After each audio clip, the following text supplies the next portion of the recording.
welcome back to This Is Awful. I'm Deontay, I'm Jordan. and today we have our reaction of Invincible Season 2, Episode 2.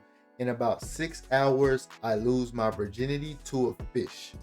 That's so misleading as the title, but go ahead. It's a wild title for number one. And so the episode as a whole, we open up with Mark and Amber. Oh, well, no, we open up to their graduation. And Mark is fighting Dr. Seismic, and he's basically trying to get back all of the resources that humans stole building these monuments. So that's what he's targeting. But he's from Earth too, right? Right, but he had like an accident that they gave him powers. So he's just saying though, like, he got a point. He was like, you can keep the wood house. I like that line. Isn't that most buildings? You can keep the ones made of wood. So Why though? because I guess, I don't know. That doesn't make any sense. What would the Earth do with these resources if they just stayed in the ground? Why would he not want his own people to advance if he's from Earth? Because he's saying that we can. Where does he live? We don't need all that stuff. He was in prison. That's where he lived. We also see that his whole thing, and we'll kind of just like the tone of the episode is he's trying his hardest not to be like his father, not to seem like his father. Him and his mother get into it about it. So do you think Caesar was taking advantage of him? Cecil, yeah. You think he's taking advantage? And his mom wasn't playing that shit. She was like, bro, he not your soldier. You're not gonna just be out here sending him on missions, but then he like, I'm gonna watch over him. So I don't know if I really trust him. Me either. And he said that he's not giving him anything too challenging, which is a lie. And then he goes and sends him down to this underwater civilization to ceremoniously marry the queen, the dead king's wife, who his father killed. Right. Like, bro, that's dangerous. What are you talking about? Well, he thinks, if he's being honest, he thinks that Mark just has to marry her symbolically, and like, even still though, like, you don't think he has to like do any kind of obligations down there? Like that, but that's more than just you go down there and we get married. Like, he's gonna have duties that he has to perform there long term. But in Cecil's defense, it's like, bro, we can't lose half the eastern seaboard for this. That's a stupid law. Maybe, but Atlantis controls the oceans. They threaten to erase the eastern seaboard if we don't deal with this. No, because not in his defense. He's saying that he's not putting him in tough situations. He said dangerous. Okay, well, I guess. He also said that Mark has a choice in all of this, and it don't really seem that way, because Mark's only choice is like, don't do it and don't be part of our team. It's don't do it and look like your daddy. That's what it is. Like, but he has a choice. Yeah, he does. But so right now, this is where we at, just for season 2. So Angstrom Levy, well, one of the main one. We're gonna say the main one. He can open portals to different dimensions. Mm-hmm. And what he was doing was he was gathering other versions of himself to create this kind of hive mind to solve all the problems of all worlds in his brain. So remember the other ancient Levy we saw that was about to get killed by Mark and Omni-Man in that timeline or that dimension where Mark said yes. Not our Mark, different Mark. Right. So he goes to the same place other ancient Levies go.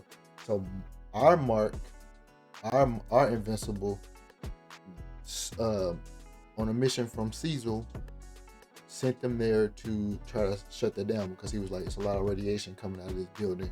Go see what's up. So he was telling them, hey, shut the machine down, and they were kicking his ass, and Ancient Levy took the shit off, blew up, and fucked them up. So at that moment he said, I'm not gonna stop till I kill Invincible.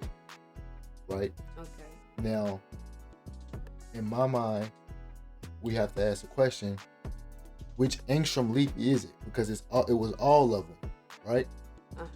And is he talking about our Mark, our Invincible? Because you would think, like, what did he do? All he did was show up and try to stop y'all, and even you took the hat off to save him, which is why the shit blew up. Right. So why would you be so mad at him?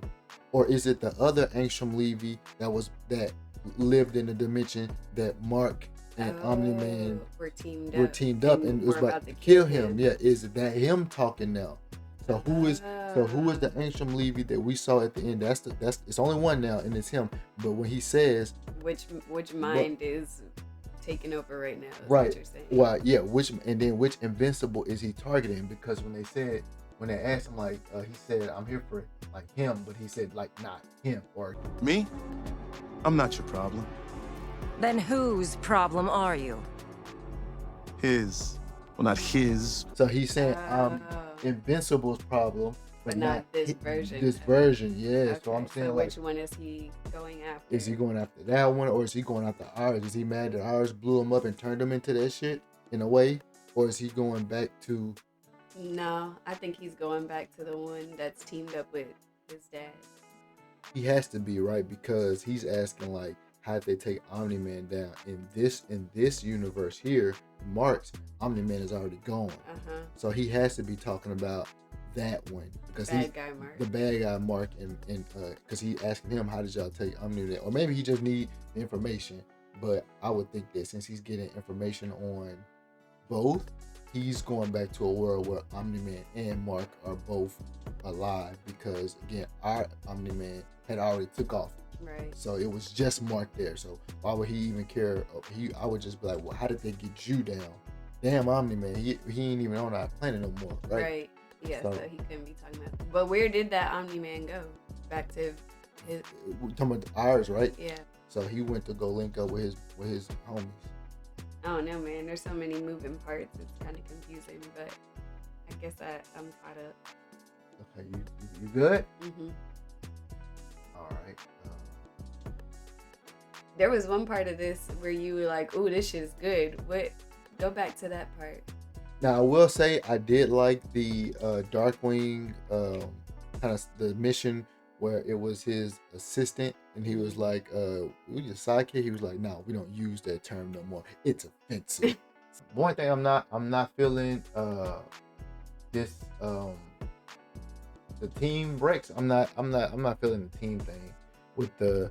Now that was kind of some sick shit when she was having an orgasm while talking to Rex. That was weird. That was weird, but like I'm not in. I that hasn't gotten me yet. I don't care about.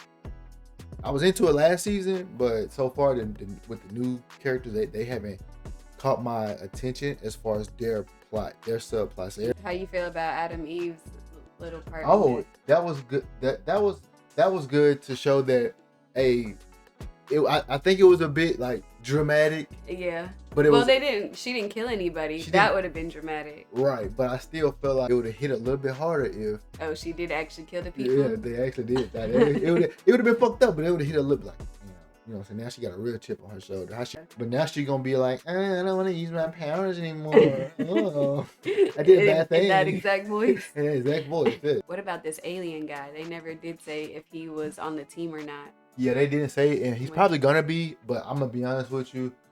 Not interested. Not interested at all. Don't care. There's so many villains to keep up with, I feel like. It's supposed to be. Invincible has a whole range of villains, and some of them you don't know nothing about them unless you read the comics or when they introduce them in this way. So now we're gonna learn about the Reptile King and whatever he's about. So overall, I think it was a solid episode. Nothing too like jaw dropping. Not yet. There's no cliffhangers in this one. Yeah, no cliff. Well, I guess the Angstrom Levy thing was supposed to be a cliffhanger, just to kind of update us on what he's doing.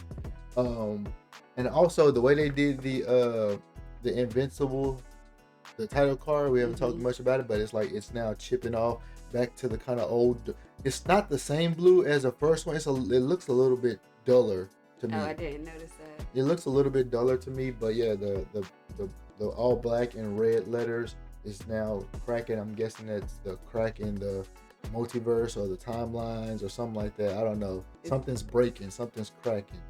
Is that when Omni-Man is going to come back? When Mark and Omni-Man see each other again? When the whole thing cracks? Yeah, something cracking. I don't know what it is. Is it Mark? Is it his mom. Something is cracking. I feel like the symbolism though is that it's going back to the original. Like right now it's black and red, like you said. So this is like a different, not a different universe, but I don't know how to explain it. But they're It's going like back to. It's like Mark is gonna get back to himself. Yeah, maybe. Or something Mark is like that. gonna get back to his dad, and they're gonna have to fight again or something. Oh yeah, that's definitely gonna happen. They definitely gonna see each other. It would be a crime if they made us wait this long for season 2 and they don't fight again. It would be a crime. Anything else about the episode? Nope. Not yet. So we'll be back next week with episode 3.